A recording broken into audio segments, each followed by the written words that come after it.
fella. Didn't see you there. I didn't snag your foot, did I? Oh, what? You like my truck? Oh. Oh, you don't like my truck? Oh, you don't like me? No, we don't have any money. Screw you.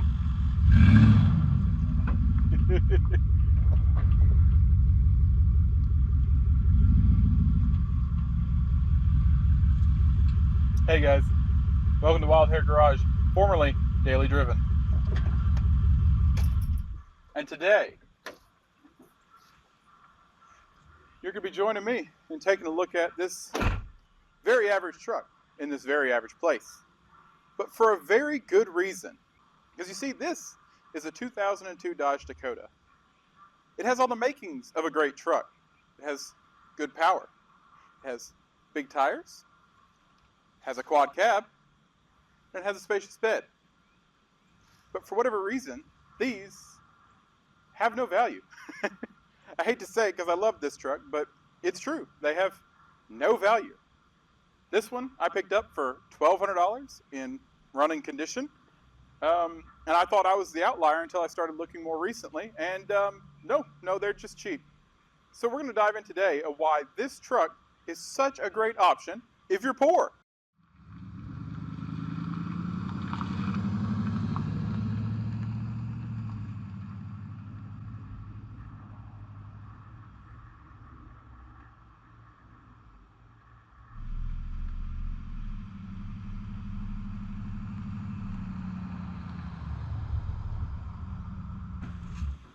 Hey guys, I know the last time you saw me I was, facing death on the side of a mountain where the fog was trying to kill me.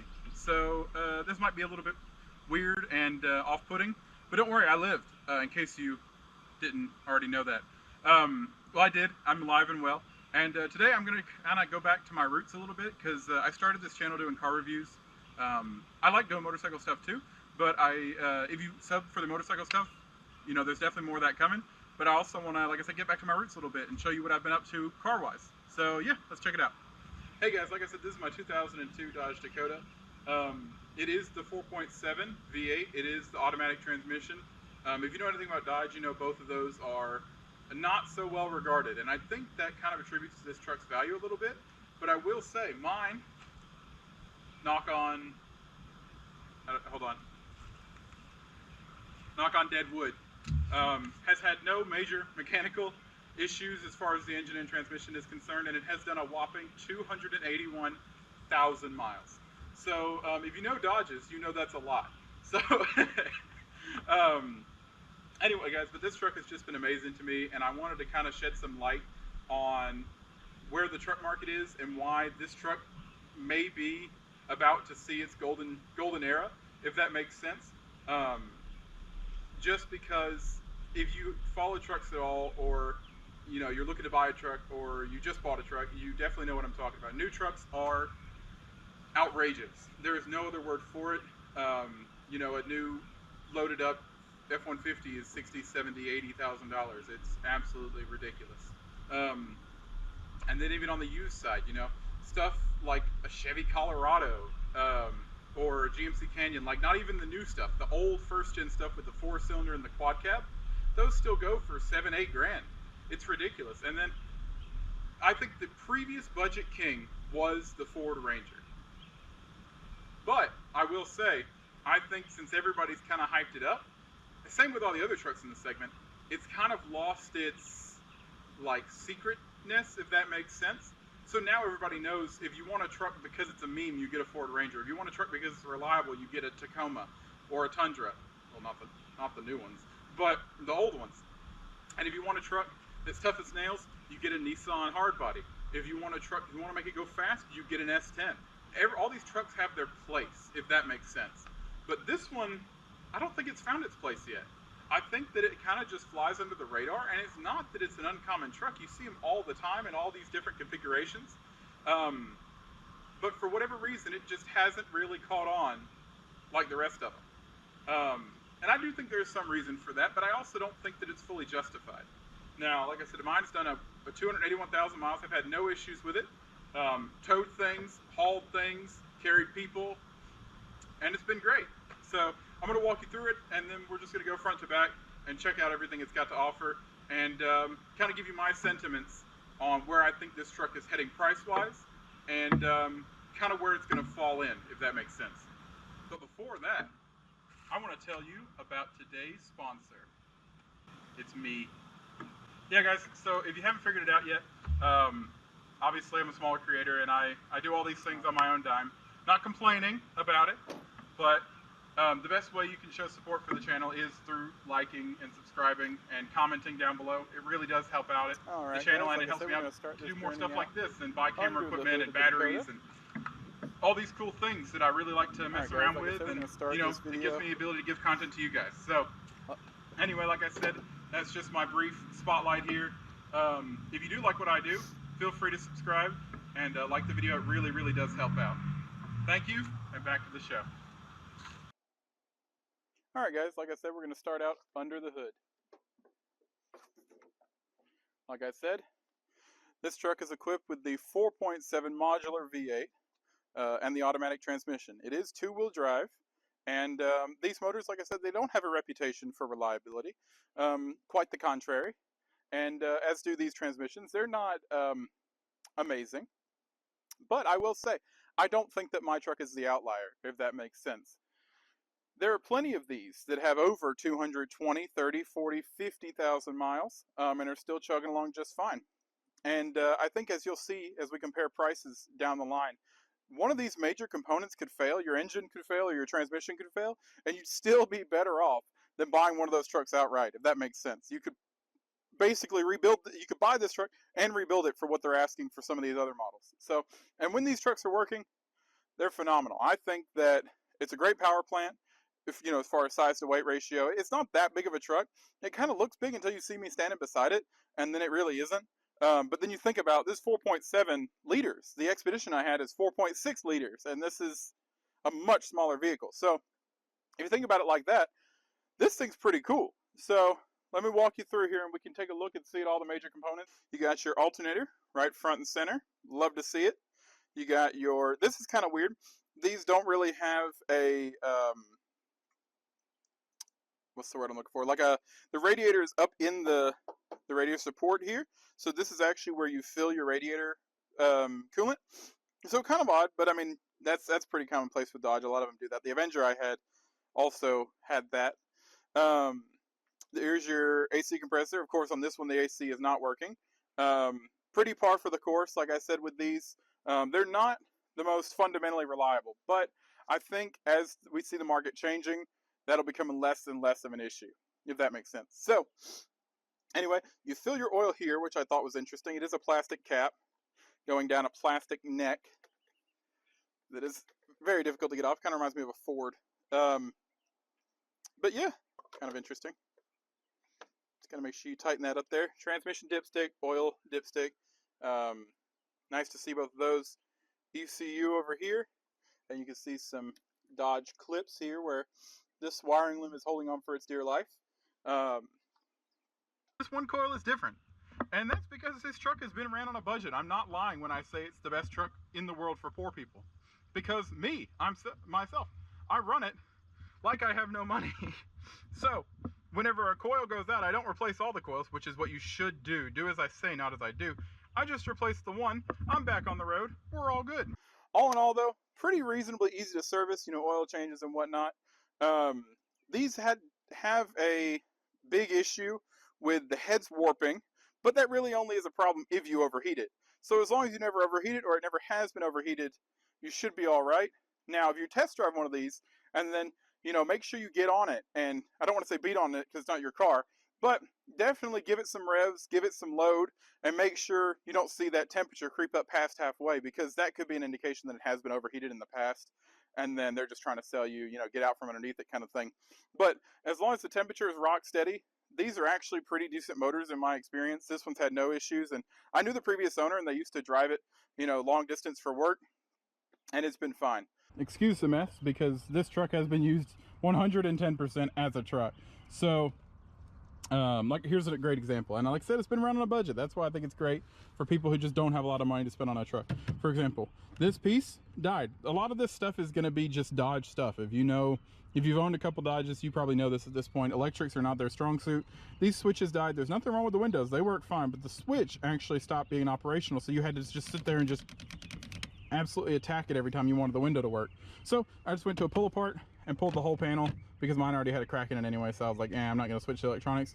But that's just kind of the sentiment of this truck, I think, is this truck is the embodiment of good enough.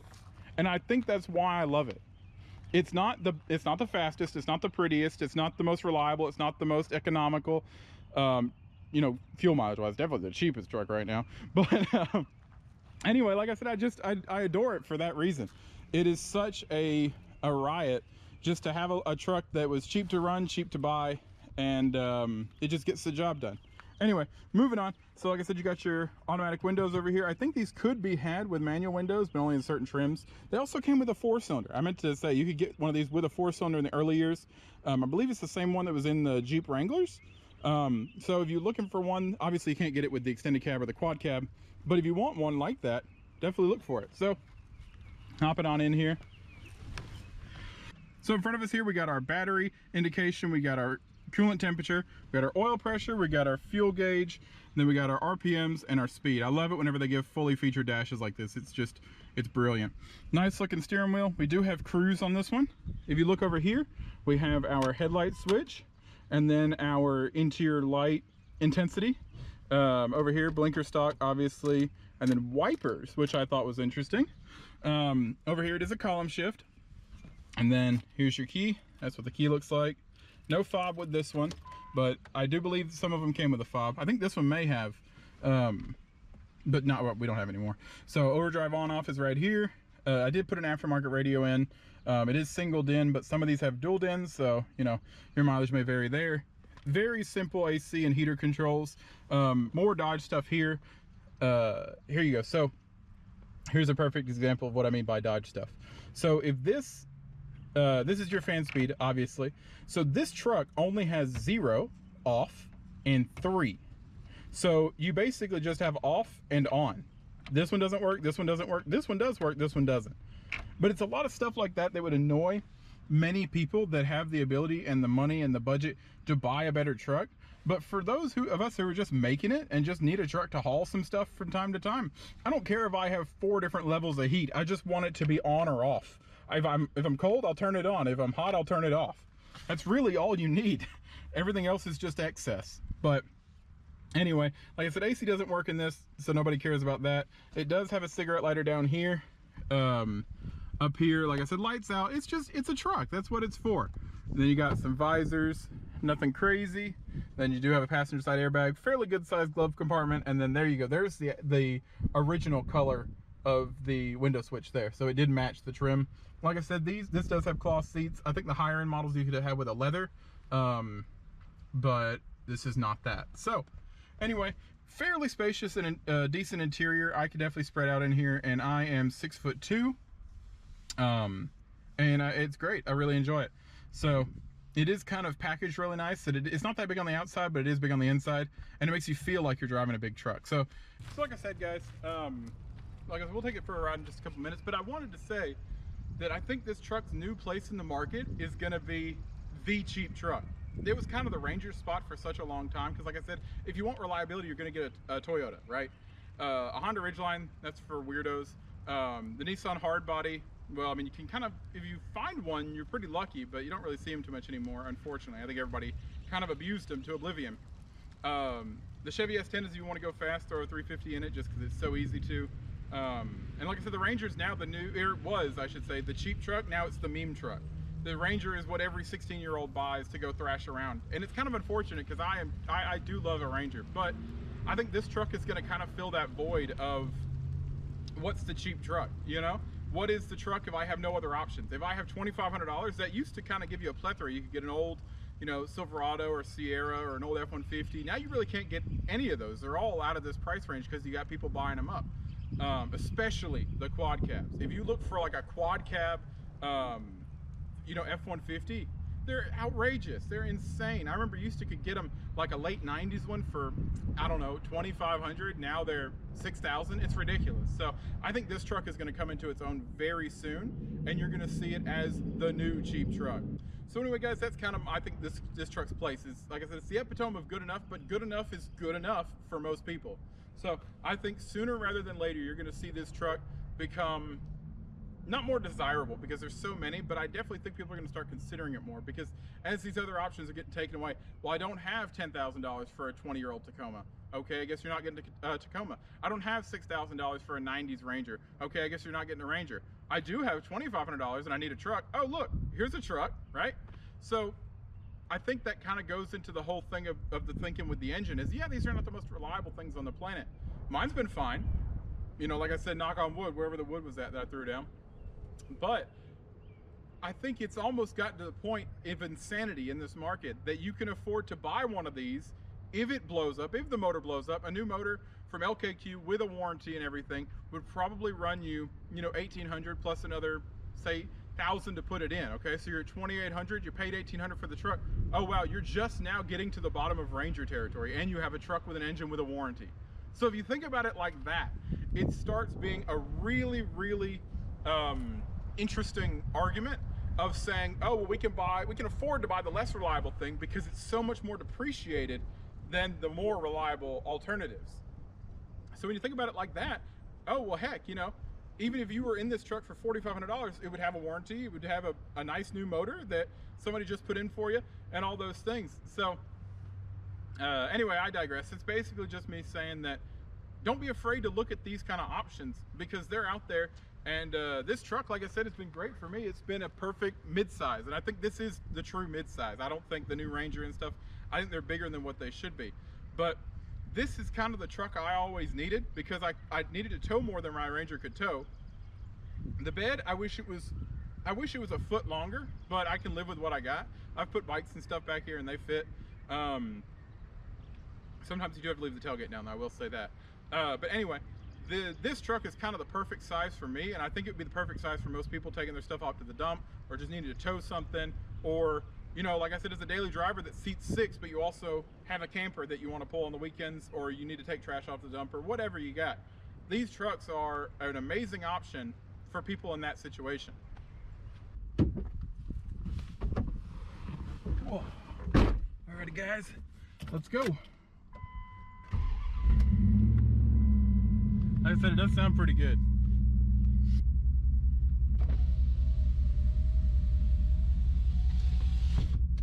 Got my 2004 fresh blue tint, so that's nice. Like I said, it's got plenty of pickup for what it is, and I do think it is the perfect truck for most people. Oh, I did want to say, I wanted to mention, because like I said, I did have some mechanical issues with this truck when I got it. Nothing too crazy. I had to replace the lower radiator hose coolant neck, which is so odd that on this truck the actual radiator hose connects on the bottom into a plastic housing, and that's where your thermostat is, on the lower radiator hose, not on the upper. So very strange, but I had to replace that just because it was leaking. And then I also, these are really bad about the front brakes, like locking up on you. So that was what this truck was actually parked for. And I kind of knew that going in, that I was going to have to service them in some way. It turned out though, new calipers did the trick. But the unfortunate part was the old calipers, the threading form, they say it's made out of cheese. It's kind of the running joke on the forums and stuff. But yeah, they basically just strip out if you look at them wrong.